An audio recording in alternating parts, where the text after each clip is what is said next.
Welcome to Stories from My Drinking Days. My name is Harry Fell and I'm the founder of NoLo Cocktails Bars, providing a choice for non-drinkers through subscription and gift boxes and by providing bars at events and festivals. In Stories from My Drinking Days, we are going to discuss our relationship with alcohol and how our guests have found a way to have a healthier relationship with alcohol or to give it up completely. We'll be discussing things like when people started drinking, how their relationship with alcohol developed, and asking them for a story that sticks in their mind from their drinking days that's directly related to alcohol. And then we'll be discussing whether they drink now, and if so, how they manage their relationship with alcohol, and if they've given up completely, any tips and tricks that they have that really helped them to give up. And we'll also be discussing whether they found people to be supportive in their change of relationship with alcohol, as sometimes that actually can be one of the most tricky things to navigate. So, as an introduction, I'm just going to talk about my story. So I started drinking as a teenager, probably about 15 or 16, had my first drink. It would have been cider, something sweet. I don't think I liked the taste of alcohol much when I first started drinking, but I definitely used it to get over a feeling of nervousness in social situations. So I normally come across as being quite outgoing and confident, but certainly through my late teenage years and my early 20s, I definitely suffered with a certain amount of social anxiety. And I found that drinking really helped me overcome that. So that sort of developed through university, where I didn't have a very good relationship with alcohol at all. And into my early 20s, where I could go days without drinking. That wasn't a problem, but if I drank, I would drink to excess. I remember going out with some family friends my age, but I didn't know them particularly well, and I drank far too much. This was when I was living in London, and I was sharing a flat with my sister, and luckily she managed to find me at King's Cross Station on my way home, because I had completely lost my handbag, which was a really nice designer handbag that actually she'd got me on discount because she worked for the company. And I love this handbag, and I completely lost it. It had all my house keys in it. It had all my ID, all my cards, everything. And she found me at King's Cross Station, waiting for a bus, clutching a £1 coin. That was all I had, was a £1 coin. So thankfully, I managed to get home okay. And I do think back now to the number of times where I put myself actually in quite dangerous situations because of alcohol. And it's definitely not something that I would recommend at all. So that sort of was my relationship with alcohol through my 20s, really.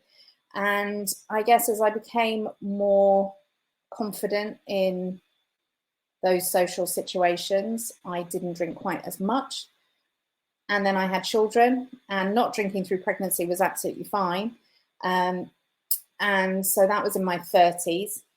And I would often at the end of the day have a glass of wine. It was very easy to do because we run a hotel. And so there's alcohol on the premises all the time.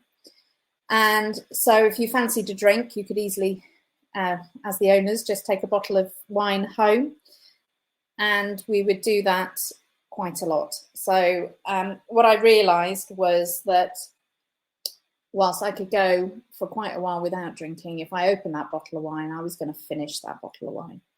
And so it became really obvious that I was kind of that all or nothing person. So a couple of times I did sort of like the dry January, where I would give up for a month, and I would feel better, and not having a hangover was brilliant, because I'm sure many of you can relate to losing hours, if not days, of your lives, feeling absolutely dreadful. I think the worst hangover that I remember was after a staff party at the hotel, and we'd been doing, I think they're called Jaeger bombs or skickle bombs. And the next day, I was awful. That was the worst hangover ever. That whole day was a complete write-off.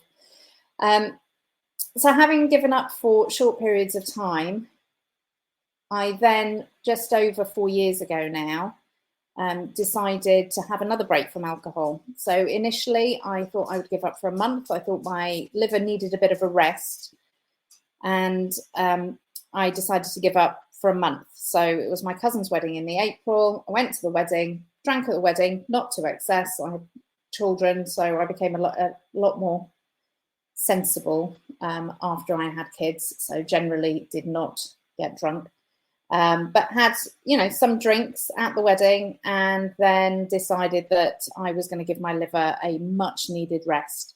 And in that month, what I found was that my sleep really improved. So I had been waking up during the night quite a lot. And when I was waking up, I was feeling really worried and anxious and nervous about everything.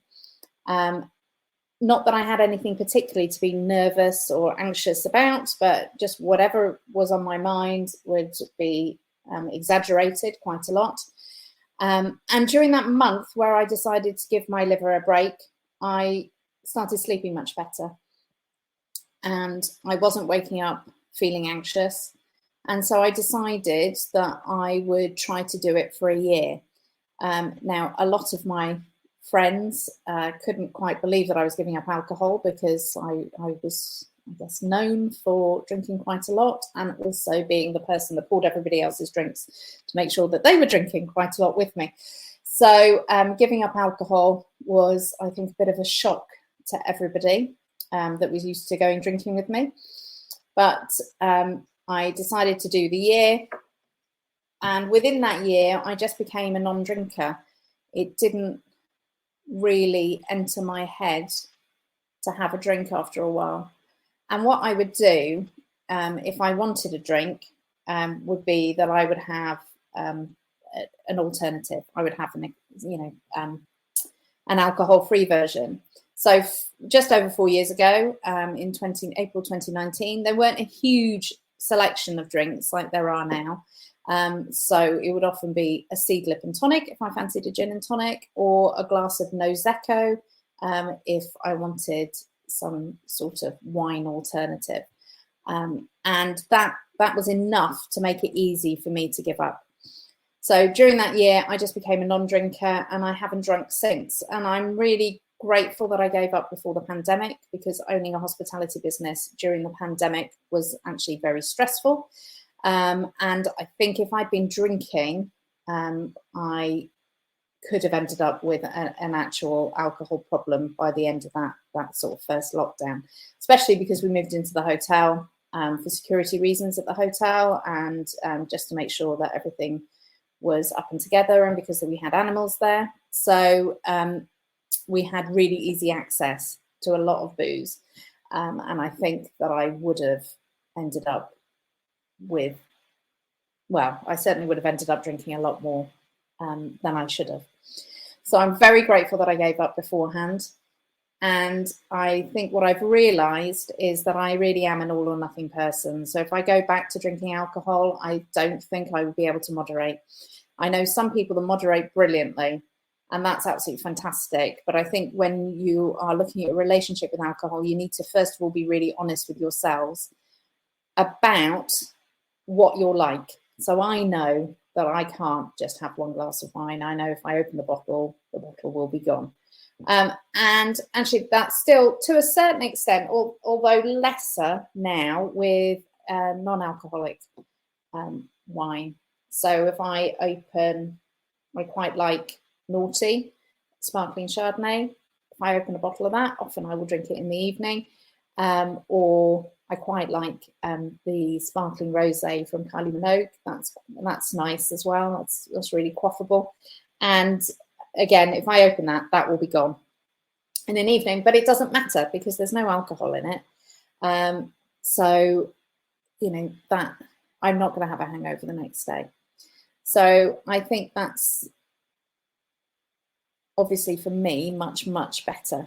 I'm quite open about the reason that I don't drink anymore, and my reasons for not going back to drinking. So now I'm 49, I can't imagine going back and ever drinking alcohol again. I don't want to. I think people have got used to the fact that I don't drink. And my husband's been very supportive of the fact that I don't drink. He still drinks, but probably less so than we did. And I really like not drinking now, not having hangovers, being able to get up in the morning if I want to, quite early, go to the gym, do that. So it's helped me sort of prioritize other things in my life. And it's led me to establish NoLo Cocktails and Bars, because whilst there is an amazing selection of non-alcoholic spirits and drinks out there, it's actually quite hard to try them all and to find recipes.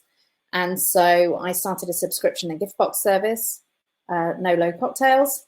So you can subscribe and get a different box every month, which will include a different non-alcoholic spirit normally and some other things to try. And we put in there everything that you need to make the cocktails. So you don't have to go out and buy anything extra. It's all in the box. And we try to make it as interesting as possible. So it's more than just, for example, a seedlip and tonic, be using the non-alcoholic spirit in different ways. And then I've decided that, my entire background is hospitality. I actually really love working behind a bar. It was my first job and I did it throughout university as well. And so now I've got a horsebox bar that I'm taking to events and festivals, because I firmly believe that not drinking shouldn't be boring and that we should have a better choice at events and festivals. So if you know of any where you think that they do not have it cracked, I would love to hear about the events. I'm trying to get out to as many different places as possible, so that we have a good choice and it's more than just an orange juice and lemonade. So that's an idea of what we're going to cover in Stories from My Drinking Days. Every week we will have a different guest, and the plan is that the episodes will not be longer than about 20 minutes, so that they're nice and short, and hopefully you can take something from each of them. If you've got any questions, please drop me an email. My email address is Harry, Hari, @nolococktails.co.uk. And you can also comment below. So thanks for listening to my story. And if anyone would like to come on Stories from My Drinking Days, then please just drop me an email or send me a message. Thank you.